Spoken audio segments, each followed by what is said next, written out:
Karena berarti kalau kita mau lihat dari putusan 90 yang membuka pintu bagi Gibran Raka Buming Raka untuk menjadi calon presiden, maka 8 hakim yang tertinggal itu adalah 3 yang menolak permohonan, 3 lagi yang mengabulkan permohonan Gibran, dan 2 lagi hakim baru. Omong kosong kalau bilang istana tidak terlibat dalam pemenangan ya. Hanya orang yang membutakan matanya dan menutup hatinya yang mengatakan Jokowi tidak terlibat. Bohong kalau Jokowi tidak terlibat, pasti terlibat.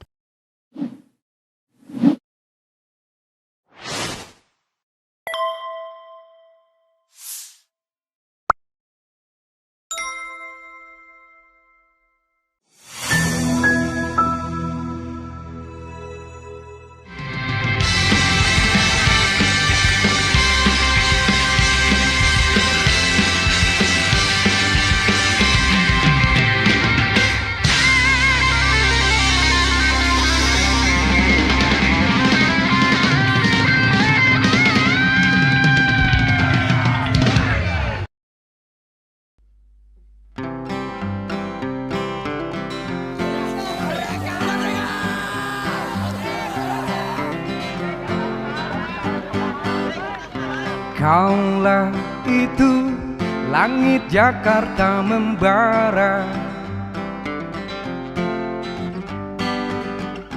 ribuan mahasiswa tumpah ruah, melakukan aksi hingga malam dan pagi, menuntut satu kata reformasi. Ke gedung-gedung wakil-wakil mereka tak kenal lelah walau tanpa senjata, hanya berbekal mimpi tentang Indonesia yang aman, adil dan sejahtera. Tapi kini reformasi telah dikhianati, demokrasi sudah mati. Wow, di gedung-gedung korupsi makin canggih, pejabat-pejabat sudah tak ada hati. Kini tiada mimpi tentang Indonesia yang aman, adil dan sejahtera. Oligarki sudah bangkit lagi, para pencoleng mulai unjuk diri.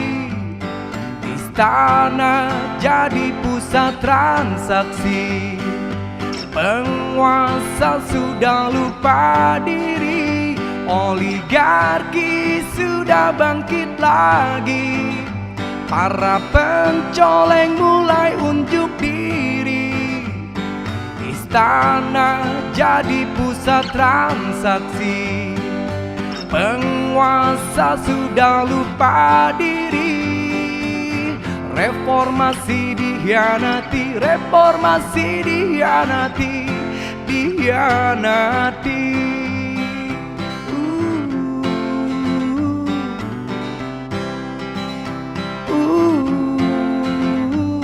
Di gedung-gedung korupsi makin canggih, pejabat-pejabat sudah tak ada hati.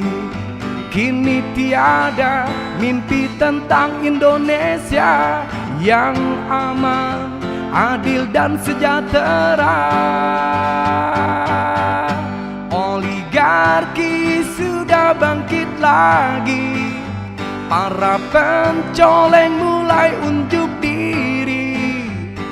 Istana jadi pusat transaksi, penguasa sudah lupa diri. Oligarki sudah bangkit lagi, para pencoleng mulai unjuk diri. istana jadi pusat transaksi. Penguasa sudah lupa diri, reformasi dihianati, reformasi dihianati, dihianati, reformasi dihianati, dihianati. Assalamualaikum warahmatullahi wabarakatuh. Sobat RH sekalian, jumpa lagi kita di channel yang keren ini. Keren cadas. Ya Sobat RH sekalian, kita bahas satu berita yang menarik ya.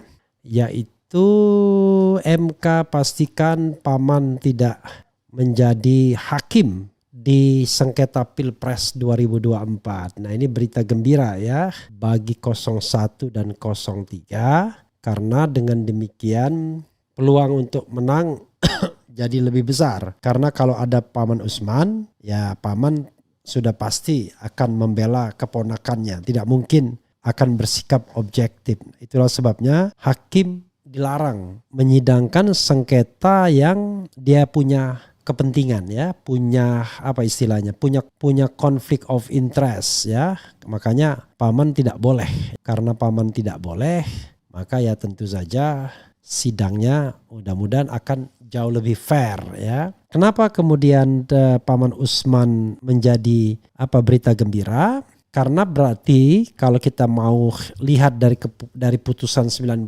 yang membuka pintu bagi Gibran Rakabuming Raka untuk menjadi calon presiden, maka 8 hakim yang tertinggal itu adalah 3 yang menolak permohonan, 3 lagi yang mengabulkan permohonan Gibran, dan 2 lagi hakim baru. 2 hakim yang masing-masing 1 penolak Gibran itu pensiun, demikian juga yang pro Gibran pensiun.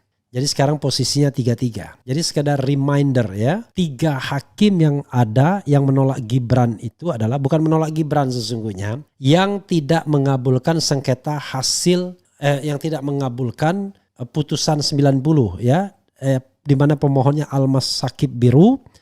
Almas Shakib Biru ini yang kemudian memberi jalan bagi Gibran Rakabuming Raka untuk menjadi calon, yaitu 1 Soehartoyo. Soehartoyo sekarang bahkan menjadi ketua Mahkamah Konstitusi setelah Paman Usman dilengserkan. Itu 1. Yang kedua, Saldi Isra. Saldi Isra menjadi wakil ketua Mahkamah Konstitusi setelah Paman Usman dilengserkan. Tapi enggak ding, sebelumnya memang wakil ketua Mahkamah Konstitusi.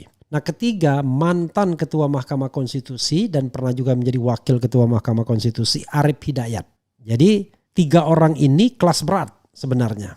Jadi kelas berat dan menjadi ketua panel untuk sengketa pemilu legislatif. Panel 1 tentu Soehartoyo sebagai ketua MK. Panel 2 Saldi Isra sebagai wakil ketua MK. Panel 3 Arief Hidayat sebagai hakim senior ya. Nah, sementara 3 hakim lainnya plus 2 yang baru ya terdistribusi ke 3 panel hakim itu masing-masing 3. Tapi jangan lupa Paman Usman tidak akan bisa terlibat kalau ada sengketa yang melibatkan PSI ya, partai seputar partai sosialis partai lupa saya sih.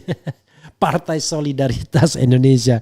Gara-gara orang selain main-mainkan partai salah input, partai seputaran ibu kota dan lain sebagainya. Nah, jadi sahabat sekalian, apakah peluang makin membesar? Ya makin membesar. Karena dalam posisi misalnya 4-4, dalam posisi 4-4 ya, maka yang ada suara ketua Mahkamah Konstitusinya dia yang akan menang. Misalnya let's say yang 3 ini mengabulkan 01 dan 03, yang 3 menolak. Nah, kemudian 2 ini splitting ya. 1 ke sana, satunya ke sini ya. Maka terjadilah 4-4. Kalau 4-4 suara ketua yang kemudian akan menentukan. Di mana ada ketuanya di situ yang akan menang. Cuma saya ingin menunggu hakim konstitusi ini Sontoloyo apa enggak.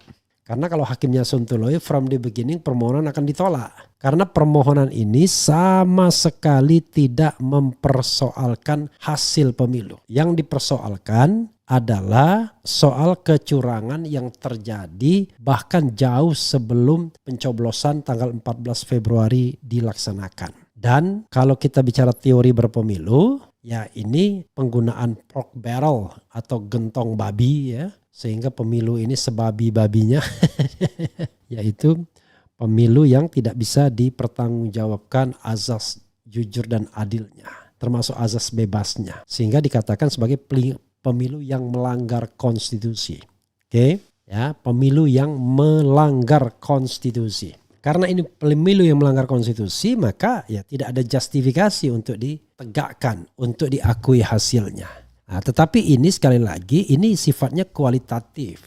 Apa yang dipermasalahkan? Ya pastilah diloloskannya Gibran Rakabuming. Kemudian yang kedua politik gentong babinya, pork barrelnya, di mana bansos 597 triliun itu menjadi hal yang luar biasa. Yang kata Roma Hormuzi, jangankan manusia, monyet pun kalau dibekali seperti itu akan untung, akan menang ya. Kemudian yang ketiga Sirekap. Saya kira itu 3 besaran yang harus betul-betul dilihatkan. Selain memang keterlibatan istana secara umum dari fenomena-fenomena yang ada yang bisa dianalisis ya. Oke, sobat era sekalian, itu yang harus kita pahami ya. Karena fakta-faktanya kan ada. Dia mau bilang cawe-cawe, dia mau manggil kepala desa, itu kan bukti-bukti keterlibatan ya. Bukti dia kemudian memutuskan gelontoran bansos dan lain sebagainya. Jadi omong kosong kalau bilang istana tidak terlibat dalam pemenangan ya. Hanya orang yang membutakan matanya dan menutup hatinya yang mengatakan Jokowi tidak terlibat. Bohong kalau Jokowi tidak terlibat, pasti terlibat. Jadi saudara sekalian, posisi 3+2. Ya, sekarang kita lihat apakah 3 ini cukup tegar ya untuk mengatakan tidak kepada fenomena pemilu yang curang ini, dan kemudian apakah akan ada satu hakim yang berpihak kepada yang 3 ini, ataukah semua hakim akan menjadi hakim yang sontoloyo mencari kebenaran formil dan menutup mata pada kebenaran yang sama-sama sudah kita ketahui sesungguhnya. Apalagi yang mau dibuktikan? Keterlibatan Jokowi dalam pemenangan 02 itu kan cerita yang semua orang sudah tahu. Ini ada apa itu istilah gentong babi di film Dirty Vote ya. Istilah gentong babi di film Dirty Vote menjadi sorotan, di mana film ini mengangkat cerita tentang dugaan kecurangan dalam pemilu 2024 ya. Bivitri Susanti sebagai salah satu narasumber Dirty Vote menyebut politik gentong babi mengacu pada politik di AS. Politik gentong babi berasal dari masa perbudakan AS, di mana para budak harus bersaing untuk mendapatkan daging babi yang disimpan di gentong. Istilah ini kemudian digunakan untuk menyebut orang-orang yang berebut kenyamanan pribadi. Di konteks di pemilu 2024 adalah misalnya melarang penggunaan fasilitas negara untuk kampanye, namun kenyataannya terdapat menteri yang gunakan fasilitas negara untuk kampanye. Juga pemberian bansos menjelang pencoblosan yang sangat politis. Jadi politik gentong babi itu adalah politik yang menggunakan resources negara untuk memenangkan pasangan calon tertentu kan. Itu ya soalnya ya. Coba kita bacakan komentar sobat era sekalian terhadap hal ini ya. Salam 2 putaran, tidak ada 2 putaran Bu Teti, yang ada adalah mudah-mudahan pemungutan suara ulang tanpa diikuti pasangan 02. Semoga gugatan di MK paslon 01 sukses dan peluangnya maju putaran kedua, amin ya rabbal alamin, amin. Bosen lihat si paman bewok nongol, hahaha. Sekali lagi tidak ada putaran kedua, yang ada adalah pemungutan suara ulang, itu gugatannya ya.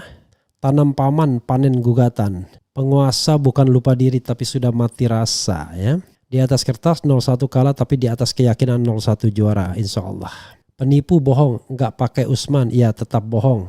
Semua itu sudah terkontaminasi. Ya saya juga tidak percaya amat mereka berani, tetapi paling tidak ada peluang lah ya, mudah-mudahan ada keberanian. Tapi keberanian itu harus dengan massa juga ya.